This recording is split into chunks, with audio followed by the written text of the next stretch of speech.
Little run of Kutch के विशाल सफेद रेगिस्तान में जहां अग्रिया नमक मजदूर हर साल कई महीनों तक कड़ी धूप में नमक उत्पादन करते हैं, वहां बच्चों की शिक्षा लंबे समय तक एक बड़ी चुनौती बनी रही। इस समस्या को हल करने के लिए गुजरात सरकार ने मोबाइल स्कूलों की शुरुआत की है। ये स्कूल मजदूर परिवारों के साथ चलते हैं, जिससे दूर दराज इलाकों में रहने वाले बच्चों की पढ़ाई लगातार जारी रह पाती है। ઘણી બધી શાળાઓ રણમાં ચાલે છે અને એ અંતર્ગત અમે બાળકોને રમાડવાનું કામ કરીએ છીએ। અહીંયા રમતગમતના સાધનો પણ અમારે અવેલેબલ છે। સાથે સાથે અમે LCD ઉપર પણ એમને અભ્યાસ કરાવીએ છીએ।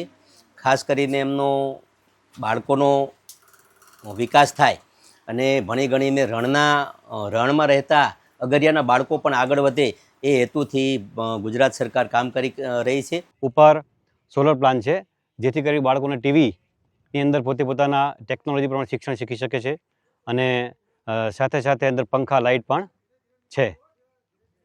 આમ બાળકને પૂરતું પોષણ મળે એટલા માટે ત્યાં આગળ મધ્યાહન ભોજનની વ્યવસ્થા પણ કરવામાં આવેલી છે। ચીકી પણ મળે છે અને અલગ અલગ ફ્લેવરનું दूध પણ આપવામાં આવતું હોય। भाई बहन जयेश और रिंकू भी इस पहल से लाभान्वित हो रहे हैं। पहले मौसमी पलायन के कारण उनकी पढ़ाई बार बार बाधित होती थी।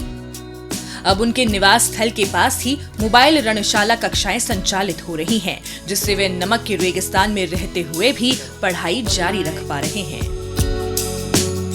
મને ભણવાની ખૂબ જ મજા આવે છે ને અહીંયા જેવું ગામમાં ભણીએ એવું અહીંયા જ ભણીએ છીએ।